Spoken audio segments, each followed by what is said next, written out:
है, मैं हूं आपके साथ अंशिका पाठक। खरगोन की बात करेंगे।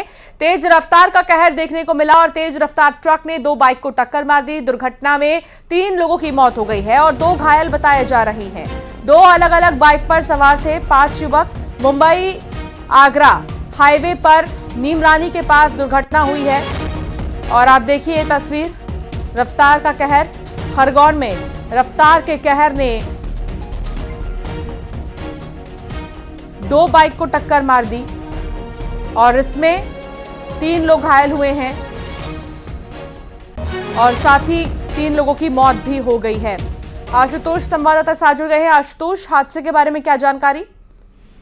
अंशिका, मैं बताना चाहूंगा, ये बलकवाड़ा थाना है, मुंबई आगरा हाईवे है, निमरानी के पास की घटना बताई जा रही है। और ये 5 युवक थे जो 2 मोटरसाइकिलों पे, अलग अलग मोटरसाइकिल थी, इससे रात में जा रहे थे। इस दौरान एक आइसर जो तेज रफ्तार ट्रक था, इनने युवाओं को टक्कर मारी है। टक्कर के दौरान आतिश राणे 26 वर्ष, हिम्मत राणे 17 वर्ष की जहाँ मौके पर मौत हो गई थी, वहीं शिवा जो 15 वर्ष का था, इसको ठीकरी पास में गांव है, वहां से बड़वानी जिला अस्पताल ले गया तो उसके उपचार के दौरान मौत हो गई। तो कुल मिलाकर ये रफ्तार का कहर है जिसमें 3 युवाओं की मौत हुई, 2 युवा जो घायल हुए हैं। अब जो बलकवाड़ा थाने की खल्टा का पुलिस चौकी है, उसने जो आइसर वाहन है उसको जब्त कर लिया है और दर्दनाक हादसा हुआ है जिसमें 3 युवकों की मौत हो गई है। अंशिका, बहुत शुक्रिया जानकारी साझा करने के लिए आशुतोष। और अब बात शिवपुरी की, जहां बेखौफ बदमाश ने किसान के पैसे चोरी कर लिए। सर्फ की बाल्टी में किसान के पैसे लेकर फरार हो गया जो रखे हुए थे। बाल्टी में 1,60,000 रुपए रखे थे। फसल बेचकर बाजार में खरीदारी कर रहा था किसान। बाइक सवार बदमाशों की तस्वीर सीसीटीवी में कैद हो गई है। बैराड़ थाना क्षेत्र की घटना आप देखिए। ये किसान जो कि आया हुआ था बाजार, इस बाल्टी में उसने पैसे रख रखे थे और चोर वहां पर पहुंचते हैं, बाइक पर चोरी कर पूरे पैसे ले जाते हैं। सीसीटीवी में बाइक और बाइक सवार चोर गिरफ्तार कैद हुए हैं और इसको लेकर जानकारी जो है जुटाई जा रही है। अशोक अग्रवाल संवाददाता साथ जुड़ गए हैं। अशोक, बड़े ही सफाई से चोरी की ये तस्वीर हम देख पा रहे हैं। पता चल पाया है ये लोग कौन थे, बाइक किसकी थी? बिल्कुल, मैं आपको बता दूं कि ये मामला जो है वो शिवपुरी जिले के बैराड़ थाना क्षेत्र का है। बैराड़ थाना क्षेत्र का रहने वाला गजानंद धाकड़ नाम का ये कृषक था जो अपनी फसल को बेच करके 1,60,000 रुपए जो उसे मिले थे, उसने अपनी सर्फ की बाल्टी में रख के और अपनी जो ट्रॉली थी उसमें रख दिए थे और उसके बाद वो वहीं पास में खरीदारी कर रहा था। इसी बीच किसी ने, जिसने इसे पैसे रखते हुए देख लिए थे, ऐसे बदमाशों ने इसकी सर्फ वाली बाल्टी जिसमें 1,60,000 रुपए रखे हुए थे उसको उड़ा दिया और फिर एक बाइक सवार जो उसका साथी था उसके साथ बैठकर रफू चक्कर हो गया। ये पूरा मामला जो है वो सीसीटीवी कैमरे में कैद हुआ है और अब पुलिस उस सीसीटीवी फुटेज के आधार पर बदमाशों का पता लगाने का प्रयास कर रही है। जी, बहुत शुक्रिया अशोक जानकारी साझा करने के लिए।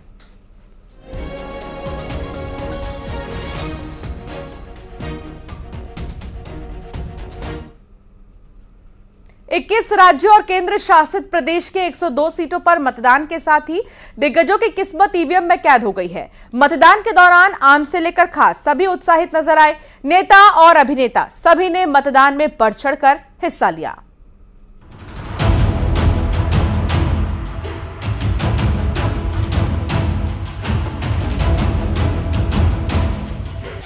ईवीएम में कैद हुई कई दिग्गजों की किस्मत।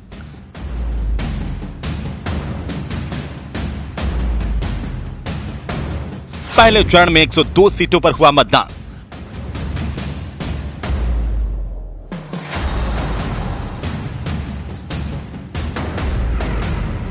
इक्कीस राज्यों और केंद्र शासित प्रदेश की सीटें थी शामिल। पहले चरण के युद्ध विराम के साथ ही उम्मीदवारों की किस्मत ईवीएम में कैद हो गई है। इसमें कई केंद्रीय मंत्रियों के साथ कांग्रेस के नेताओं की साख भी दांव पर है। 21 राज्यों और केंद्र शासित प्रदेशों में मतदान के दौरान कई दिग्गज अपने वोट कास्ट करते नजर आए। नागपुर में नितिन गडकरी और मोहन भागवत ने मतदान किया तो साथ ही महाराष्ट्र के डिप्टी सीएम देवेंद्र फडणवीस ने परिवार के साथ वोट डाला। चेन्नई में तमिलनाडु के सीएम एमके स्टालिन ने अपना मतदान किया तो वहीं मेघालय के मुख्यमंत्री कोनराड के संगमा खुद गाड़ी चलाकर मतदान केंद्र पर पहुंचे। मध्य प्रदेश के पूर्व मुख्यमंत्री कमलनाथ ने छिंदवाड़ा में मतदान किया। यहां से उनके बेटे नकुलनाथ कांग्रेस के टिकट पर दूसरी बार लोकसभा चुनाव लड़ रहे हैं। मतदान के बाद कमलनाथ ने कहा कि छिंदवाड़ा की जनता पर पूरा भरोसा है, पूरी उम्मीद है कि वे सच्चाई के साथ खड़े रहेंगे। मध्य प्रदेश के छिंदवाड़ा में कमलनाथ परिवार ने वोट डाला। तमिलनाडु की सभी 39 सीटों पर मतदान हुआ। पूर्व केंद्रीय मंत्री पी चिदम्बरम ने अपना वोट डाला। आपको बता दें कि शिवगंगा लोकसभा क्षेत्र से पी चिदम्बरम के बेटे कार्ति चिदम्बरम कांग्रेस के उम्मीदवार हैं। असम के पूर्व मुख्यमंत्री तरुण गोगोई के बेटे गौरव गोगोई ने भी अपने मताधिकार का इस्तेमाल किया। गौरव गोगोई कालियाबोर सीट से 2 बार के सांसद हैं। जोरहाट से वे पहली बार चुनाव लड़ रहे हैं। पश्चिम बंगाल की बात करें तो केंद्रीय मंत्री निशित प्रामाणिक ने पहले चरण में मतदान किया। निशित प्रामाणिक कूच बिहार से फिर से चुनावी मैदान में हैं। उत्तराखंड की 5 लोकसभा सीटों पर भी मतदान हुआ, जहां पर सीएम पुष्कर सिंह धामी ने खटीमा के नगला तराई गांव में मतदान किया। लोकतंत्र के महापर्व में सितारों की भी भागीदारी रही। पोलिंग बूथों पर सितारों का जमघट लगा रहा। सुपरस्टार रजनीकांत, मशहूर अभिनेता कमल हसन और साउथ के मशहूर अभिनेता विजय सेतुपति ने भी चेन्नई में मतदान किया। पहले चरण में किस्मत आजमा रहे 1625 प्रत्याशियों की किस्मत ईवीएम में कैद हो चुकी है, जिसमें नितिन गडकरी, भूपेंद्र यादव, जितेंद्र सिंह, किरण रिजिजू, अनिल बलूनी, अर्जुन राम मेघवाल समेत कई दिग्गज शामिल हैं। अब 4 जून को साफ होगा कि देश की जनता ने किसे जीत का सेहरा पहनाया है। Bureau report, news 18 Rajasthan.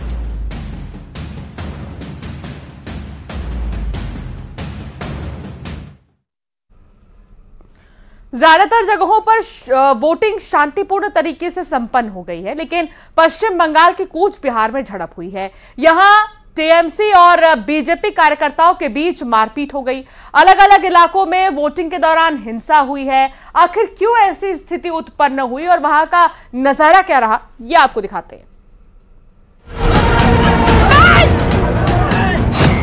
कहीं मारपीट, कहीं तोड़फोड़, कहीं आगजनी, कहीं अपहरण। पहले चरण की वोटिंग कूच बिहार में बवाल। जिसका डर था वही हुआ। कूच बिहार में मतदान क्या शुरू हुआ, मानो संग्राम छिड़ गया। शीतल कूची से आए इस वीडियो को टीएमसी की तरफ से शेयर किया गया है। पार्टी का दावा है कि बीजेपी कार्यकर्ताओं ने टीएमसी कार्यकर्ताओं के साथ जमकर मारपीट की। एक्स हैंडल पर वीडियो शेयर करते हुए टीएमसी ने आरोप लगाया। शीतल कूची में बूथ संख्या 286 पर बीजेपी की बर्बरता का शर्मनाक प्रदर्शन देखने को मिला। हमारे कार्यकर्ताओं पर हमला किया गया और उनके वोट के अधिकार में बाधा डाली गई। बीजेपी को हार का डर साफ दिखाई दे रहा है, जिसके चलते वो घिनौनी हरकतें कर रही है। ऐसी बर्बरता के बीच तथाकथित सतर्क केंद्रीय बल कहां है? आप कब तक अपने आकाओं की चापलूसी करते रहेंगे? कूच बिहार में छिड़ी सियासी हिंसा की तस्वीरें लगातार आ रही है। जो आरोप टीएमसी की तरफ से लगाया गया है, कुछ वैसे ही आरोप बीजेपी की तरफ से भी लगाए गए हैं। पार्टी की तरफ से जारी किए गए इस वीडियो में बीजेपी ने टीएमसी पर पत्थरबाजी का आरोप लगाया है।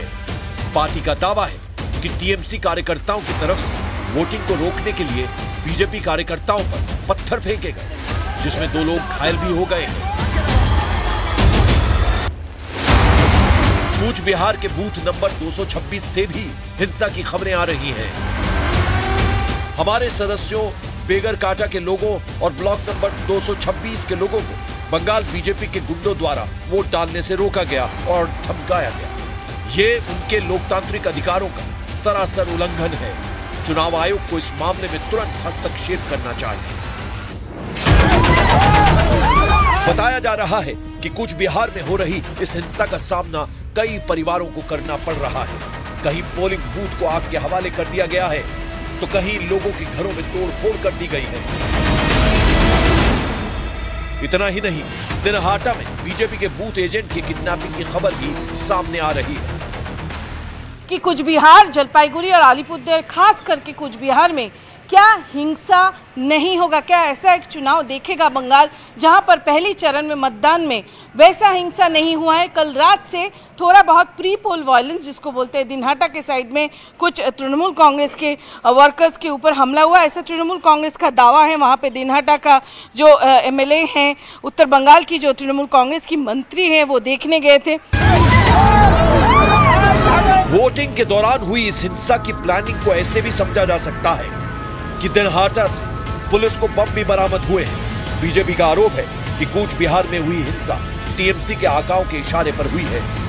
वैसे भी बंगाल से चुनाव के दौरान हुए बवाल की ये कोई नई तस्वीर नहीं है। यहाँ चुनावों के दौरान होने वाली हिंसा किसी रस्म की तरह हो गई है, जिसे निभाने का आरोप पूरे सिस्टम पर लगता आया है।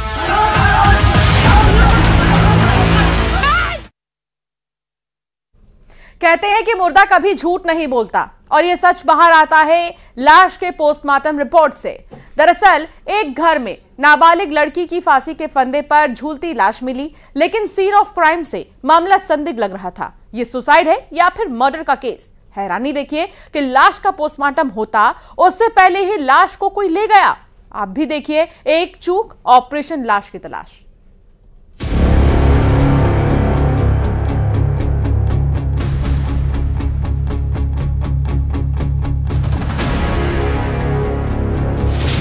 नाबालिग लड़की की मिली लाश।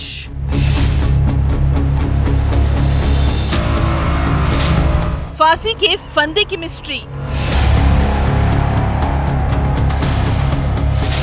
मर्डर या सुसाइड?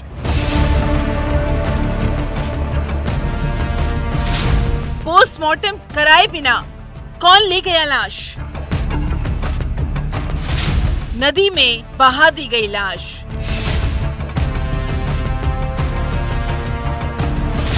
क्या मौत का राज ही रह गया?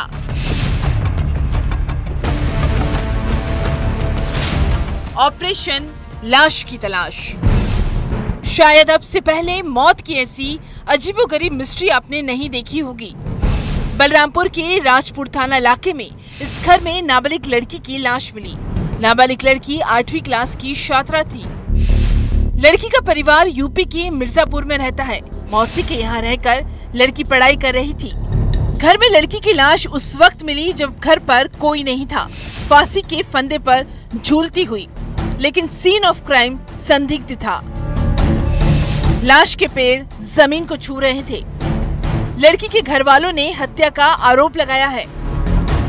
के पर कुछ लोगों द्वारा जीवित होने की संभावना को देखते हुए उसको एम्बुलेंस के माध्यम से चिकित्सालय राजपुर में भेजा गया था। राजपुर शासकीय चिकित्सालय में पहुंचने पर उसको मृत घोषित किया गया। पुलिस की टीम क्राइम सीन पर पहुंची। लड़की को अस्पताल ले जाया गया। डॉक्टर ने लड़की को डेथ डिक्लेयर कर दिया। सवाल था कि आखिर लड़की की मौत कैसे हुई? लाश के पैर जमीन को क्यों छू रहे थे? क्या किसी ने लड़की का कत्ल कर दिया और लाश को फांसी के फंदे पर टांग दिया, या फिर लड़की ने सुसाइड किया था? इन सारे सवालों का जवाब पोस्टमार्टम रिपोर्ट से मिलता। इस संबंध में पुलिस के द्वारा पोस्टमार्टम की प्रक्रिया के लिए कोई पत्र प्राप्त नहीं हुई थी और लगभग ये रात सीसीटीवी कैमरे का हमने जांच पड़ताल की तो लगभग रात के 12 बजे आसपास की घटना है कि उनके परिजन के द्वारा फिर बिना सूचना के, बिना जानकारी दिए बॉडी को ले गए। अब यहीं से मौत की गुत्थी उलझ जाती है। दरअसल पुलिस की टीम ने डेड बॉडी को अस्पताल में छोड़ दिया ताकि पीएम हो सके, लेकिन यहाँ पर किसी को जिम्मेदारी नहीं दी गई और न ही किसी कर्मचारी की ड्यूटी लगाई। सुबह पुलिस वाले जब अस्पताल पहुँचे तो लाश गायब थी। आखिर लाश कहाँ गई, वो भी बिना पोस्टमार्टम हुए।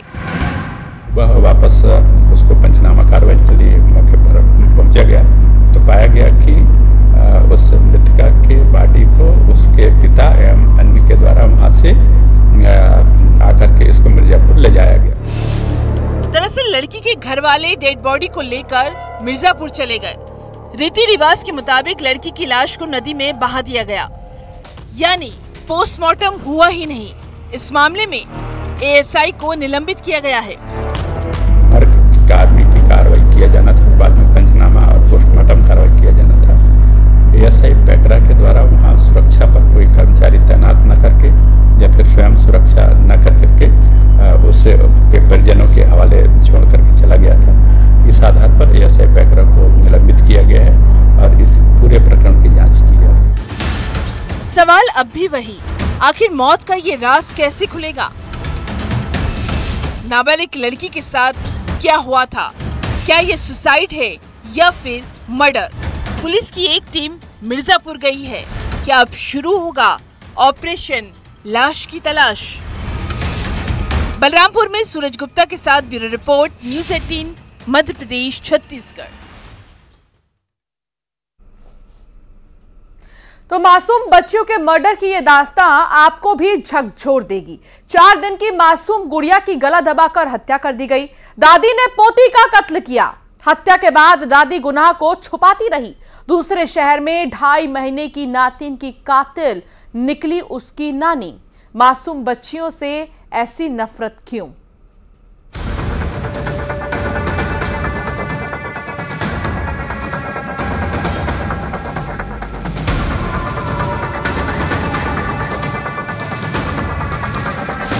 न दादी का दुलार, न नानी का प्यार।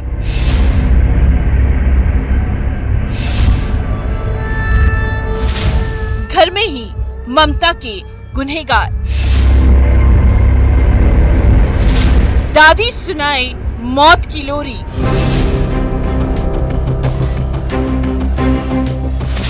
नानी ने किया नफरत का वार।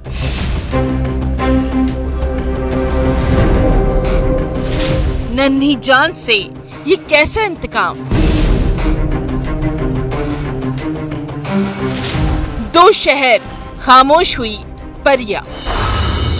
ये नन्ही परिया थी जो इस दुनिया में जिंदा नहीं है। एक तो महज 4 दिन की थी जब इस नन्ही जान की गला दबाकर हत्या कर दी गई, और ये दूसरी गुड़िया 2.5 महीने की।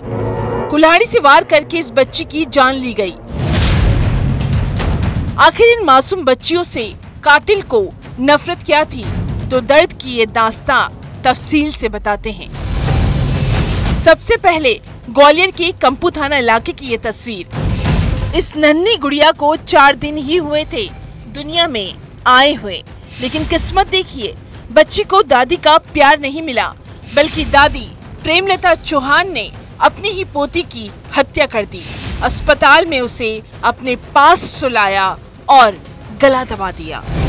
रात भर उनके पास ही रही है, सुबह तक मतलब मुझे उनने दिया ही नहीं है। फिर मामा मौसी मेरे आए हैं, जब उन्होंने बच्ची को छीना, मतलब उनसे जबरदस्ती, तब उन्होंने दिया और देते ही टाइम वो भाग गई वहाँ से। अभी उसमें हमने फिर पीएम कराया था और मौके पे और भी लोगों के स्टेटमेंट लिए थे, और उसमें जब पीएम रिपोर्ट प्राप्त हुई है हमको आज, जिसमें क्लियरली गला दबा करके 4 दिन की बच्ची की हत्या करना पाया गया है। 2023 में काजल की शादी हुई। उसकी जिंदगी में बच्ची की किलकारी गूंजी, लेकिन आरोप है कि बच्ची की दादी प्रेमलता को पोता चाहिए था। बच्ची दिव्यांग भी पैदा हुई। इस बात से दादी आग बबूला हो गई और पोती की हत्या कर दी। बच्ची का पोस्टमार्टम हुआ तब ये राज बाहर आया कि बच्ची की दादी प्रेमलता ही कातिल है।